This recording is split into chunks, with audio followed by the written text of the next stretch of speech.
Praise Lord. എൻ്റെ എല്ലാ ദൈവങ്ങളും സന്തോഷകരമായിരിക്കുന്നു ഞാൻ വിശ്വസിക്കുന്നു. ദൈവമക്കളെ, ഇന്ന് നിങ്ങളുമായിട്ട് ഷെയർ ചെയ്യാൻ എൻ്റെ ഹൃദയത്തിലെ കർത്താവ് തന്ന ഒരു ചിന്ത മഴയെപ്പറ്റി സംസാരിക്കാനാണ്. നമ്മൾ മഴയെപ്പറ്റി പറയുമ്പോൾ തന്നെ നമ്മുടെ ഹൃദയത്തിലേക്ക് ഓടിക്കടന്നു വരുന്നത് കേരളം അല്ലേ, നമ്മുടെ നാടിനെ പറ്റി തന്നെയാണ്.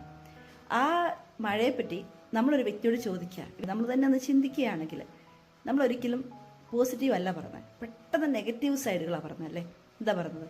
എനിക്കിത് ഷോപ്പിങ്ങിന് പോകണമായിരുന്നു, മഴ കാരണം സാധിച്ചില്ല. അല്ലെ ഓഫീസിൽ പോകണമായിരുന്നു, മഴ കാരണം ഭയങ്കര ബുദ്ധിമുട്ടാണ്. പല രീതിയിലും മഴയെപ്പറ്റി നെഗറ്റീവ് പറയുവാൻ തക്കണം നമ്മളിടയായി. ഇപ്പം എന്നോട് ചോദിച്ചാലും ഞാനും ആദ്യം നെഗറ്റീവ് തന്നെ പറയത്തുള്ളൂ. മഴ കാരണം എനിക്ക് ഇന്ന കാര്യങ്ങൾ നഷ്ടങ്ങൾ വന്നു, ഇന്ന കാര്യങ്ങൾ എൻ്റെ പോക്ക് ക്യാൻസലായി എന്ന് ഞാൻ പറയാൻ തക്കണം ഇടയാവും. പക്ഷേ നമ്മൾ ഈ ദിവസങ്ങളിൽ മഴയെപ്പറ്റി ഒന്ന് പോസിറ്റീവായിട്ട് ചിന്തിച്ച് നോക്കിയും മഴയില്ല എങ്കിൽ എന്ത് സംഭവിക്കും? നമുക്കറിയാം, ക്ലൈമറ്റിൽ ചേഞ്ചസ് വരും അല്ലേ. ഈ ഭൂമി തണുക്കാതെ ഒരു ഭയങ്കര ചൂടിലേക്ക് കടന്നു പോകും അല്ലേ, ഒരു വേനലിലേക്ക് കടന്നു പോകും. വേനലിലേക്ക് കടന്നു വന്നാൽ എന്ത് സംഭവിക്കും? വെള്ളക്ഷാമം വരും. നമുക്ക് കുടിക്കാനുള്ള വെള്ളം ഉൾപ്പെടെ നമ്മുടെ കൃഷിക്ക്, നമ്മുടെ ചെടിക്ക്, നമ്മുടെ എല്ലാവിധ കാര്യങ്ങൾക്കും വെള്ളക്ഷാമം വരും. നമ്മുടെ ജീവിതത്തെ തന്നെ മാറ്റിമറിക്കും. നമ്മുടെ ജീവിത സാഹചര്യം തന്നെ മഴയില്ല എങ്കിൽ മാറിമറിയും. കാരണം ക്ഷാമത്തിലേക്ക് കടന്നു പോകും. പക്ഷെ നമ്മളിതൊന്നും ചിന്തിക്കാറില്ല. നമുക്ക് ആ ചെറിയൊരു ഡിസ്കംഫർട്ട് മീൻസ് ഓഫീസിൽ പോകുന്നില്ല, അല്ലെങ്കിൽ നമ്മൾ മഴ നനയുന്നു, ആ ചെറിയ ഡിസ്കംഫർട്ട് പറഞ്ഞ് നമ്മൾ മഴയെ കുറ്റപ്പെടുത്തുമ്പോൾ മഴയ്ക്ക് വലിയൊരു പോസിറ്റീവ് സൈഡുണ്ട്. പക്ഷേ പലപ്പോഴും നമ്മളത് മറന്നു പോകുന്നുണ്ട്. ദൈവമക്കളെ, ഇതുപോലെ തന്നെയാണ് നമ്മുടെ ജീവിതത്തിൽ ചില കഷ്ടതകൾ വരുന്നത്.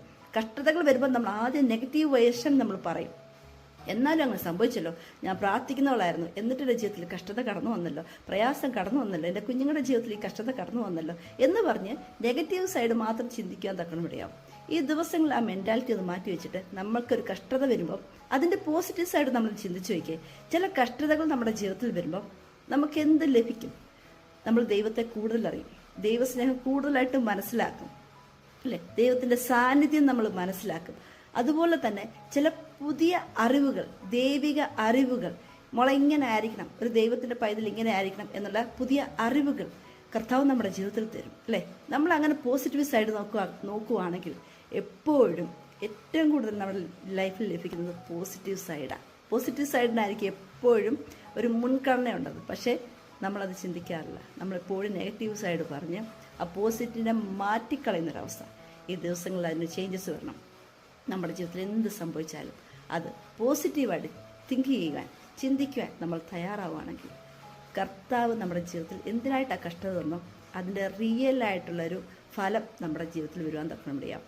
ഏൽപ്പിച്ചു കൊടുക്കുക. കർത്താവ് നമ്മളെ അനുഗ്രഹിക്കും, മാനിക്കും. God bless you all.